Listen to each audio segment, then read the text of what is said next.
whakairia, te tapu ki ruka, te whakawātia ai te ara, te tūru ki whakataha ai, te tūru ki whakataha ai.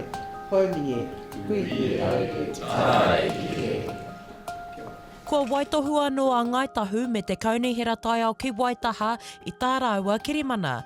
Aha koa te warawara o te anamata. Definitely there is concerns regarding the roles of regional councils moving forward. But one of the reasons why we signed today is just to reconfirm partnership between, doesn't matter what council it is and what form it should be, there should always be mana whenua representation on any entity or board moving forward. I hainatia e te Kaunihera tai ao ki Waitaha me ngā papatipu rūnanga e waru o Ngāi Tahu ki Waitaha I tēnei kirimana e kia nei ko Tuia no te tau 2012. Ko te pūtake o tēnei kirimana, ko te whakahaere ngātahi I ngā take o te tai ao, pēnei I ngā take wai me ngā take whenua huri noa I te takiwā o Waitaha. Nā runga I te panoni haere o ngā Kaunihera-a-Rohe e noho warawara nei ngā māngai Ngāi Tahu pēnei I a Gail Gordon, mo te anamata o tēnei kirimana.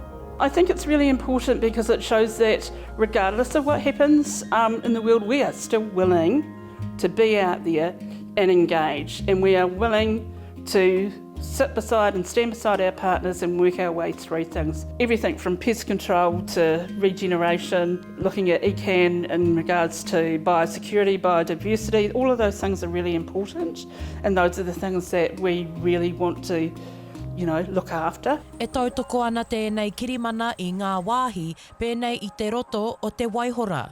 Ko te mahi o ngā rōpū e rua, ko te tiaki I ngā take o te wai, ngā take whenua hoki o te wāhi rā. I mean, some of the big issues of regarding our wai Māori are still there.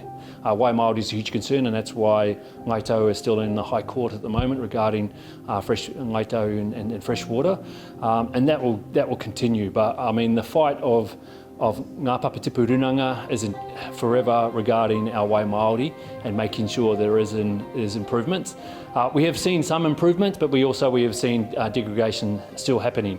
Hei tā te hea mana a Dion Swiggs, ka whakamanahia tēnei kirimana I te tai ao me ngā māngai mana whenua. So we're refreshing the agreement because the old agreement was back in a time that was slightly different. So we're reaffirming a whole lot of what was there and modernising it into the context that we exist at the moment, and with the mana whenua representation that we have at the table, that wasn't recognised in the last agreement. To be honest, I'm not quite sure that central government really know what it's going to look like.